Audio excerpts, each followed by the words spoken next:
नमस्कार दोस्तों, आप सभी का स्वागत है हमारे YouTube चैनल पर। तो दोस्तों, आज हम आपको इस वीडियो में बताएंगे कि माता पार्वती ने शिव जी से 3 सवाल पूछे थे। संसार में सबसे ज्यादा मजबूत लाठी किसकी है? और दूसरा, सच्चे भक्त व्यक्ति दूसरों की डांट क्यों खाते हैं? तीसरा है दोस्तों, और हमारे ही अपने हमें दुख क्यों देते हैं?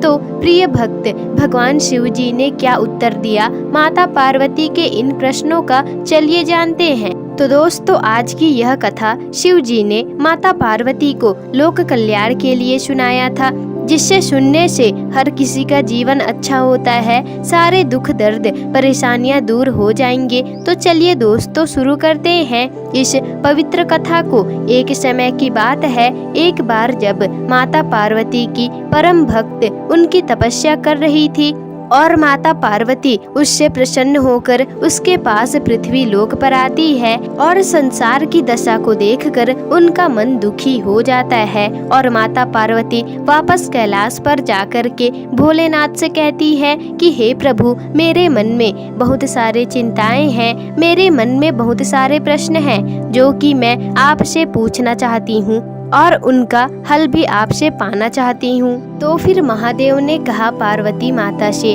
हे पार्वती, आप तो पूरे संसार की दृष्टि हो और आप माता हो, और आपसे कोई भी बात कैसे छुप सकती है?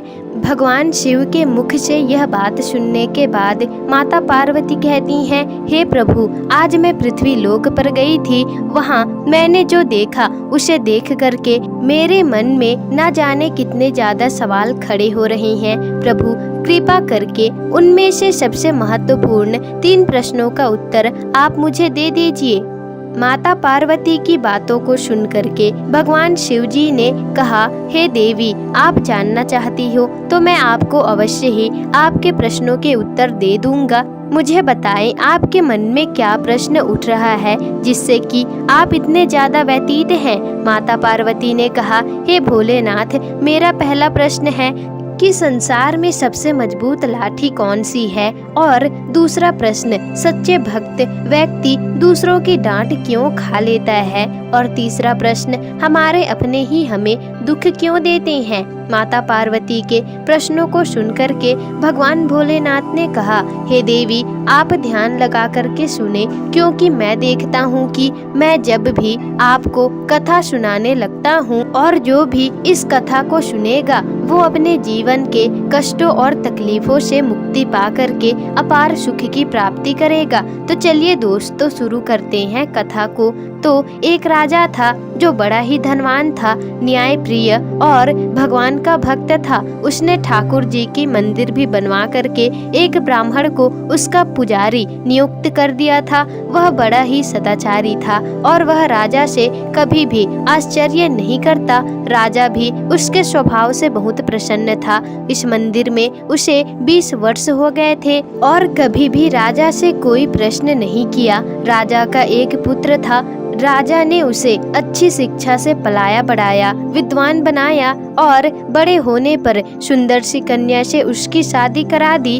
और एक दिन उस राजकन्या को राज दरबार में लाया गया और उस रात्रि में राजकुमारी को नींद नहीं आई, तो वो अपने पति के पास आई और देखती है कि वहाँ पर हीरे जवाहरात से बनी एक तलवार पड़ी हुई है। और वो उस तलवार को देखने के लिए बाहर निकाली और वो उसे गिरा देती है और राजकुमार के सिर पर वह जाकर के लगा और उनका सिर कट गया।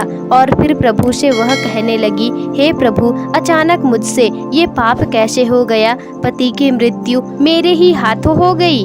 और फिर कहने लगी कि राजसभा में कोई भी इस बात का यकीन नहीं करेगा। तो फिर उसने पुजारी जी को देखा और कहने लगी कि किसी ने मेरे पति को मार दिया। और राजा भी बोले कि किसने मारा? मेरे पुत्र को।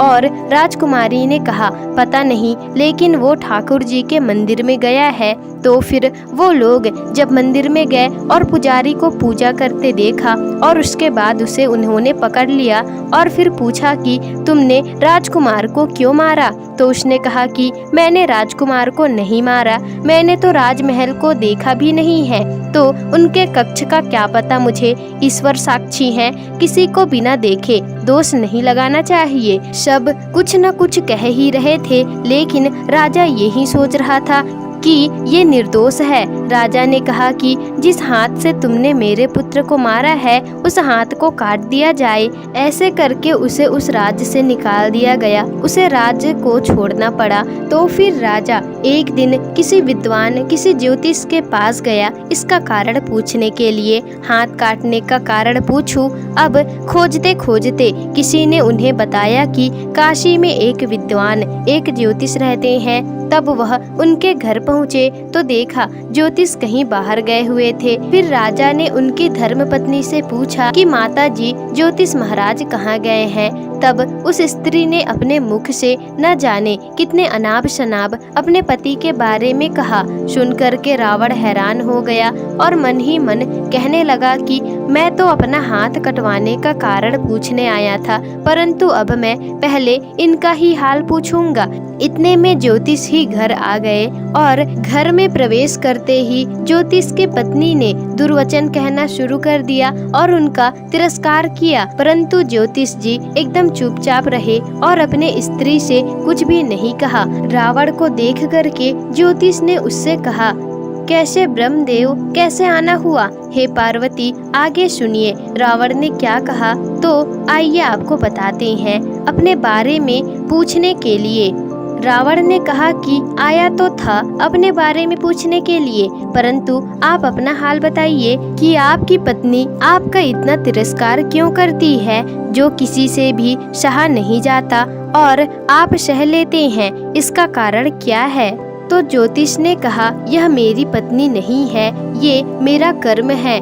दुनिया में जिसको भी देखो तो शिष्य, गुरु, भाई बहन सब अपने ही कर्म होते हैं। यह स्त्री मेरा किया हुआ कर्म है और मैं कभी भी अपने पत्नी की अवहेलना भी नहीं करता, ताकि आगे जाकर के उस कर्म का फल उसे भोगना ना पड़े। तब रावण ने कहा, महाराज आपने कर्म किया था, सुनाइए ब्रह्मा के वचनों को सुन करके। अब रावण ने कहा, महाराज आपने क्या कर्म किया था, सुनाइए। ब्रह्मा जी के वचनों को सुन करके ज्योतिष ने कहना आरंभ किया कि पूर्व जन्म में मैं एक कौवा था और यह जो मेरी पत्नी है वह गधी थी और उसकी पीठ पर एक घाव था और वो उस घाव के दर्द से बहुत ज्यादा दुखी थी और कमजोर भी हो गई थी और मेरा स्वभाव बहुत ज्यादा बुरा था, इसलिए मैं उसके घाव में अपने चोंच को मारता था और उसे ज्यादा दुख देता था। जब वह दर्द के कारण बहुत ज्यादा परेशान हुआ करती थी तो मैं खुश हुआ करता था। मेरे डर के कारण वह बाहर भी नहीं निकलती थी, किंतु मैं उसको ढूंढता फिरता था और वह जहाँ मिले मैं उसको वहीं दुख देना शुरू कर देता था।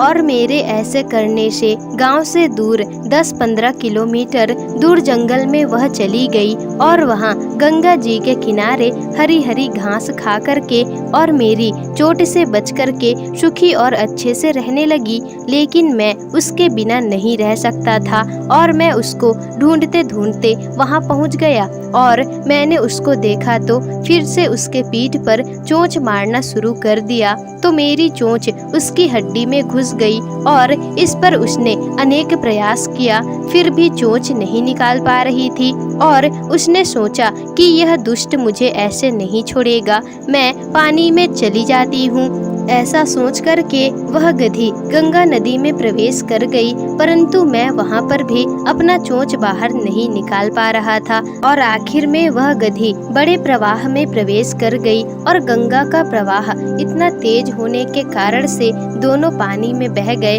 और दोनों के प्राण भी चले गए। तो दोस्तों आगे की कहानी दूसरे वीडियो में मैं आपको बताऊंगी। तो आपको यह कहानी कैसी लगी हमें कमेंट करके जरूर बताइएगा और अगर अच्छी लगी होगी कहानी तो वीडियो को लाइक, शेयर, कमेंट और चैनल को सब्सक्राइब जरूर कर दीजिएगा, जिससे कि आपको ऐसे ही कहानी आगे भी सुनने के लिए मिलते रहे।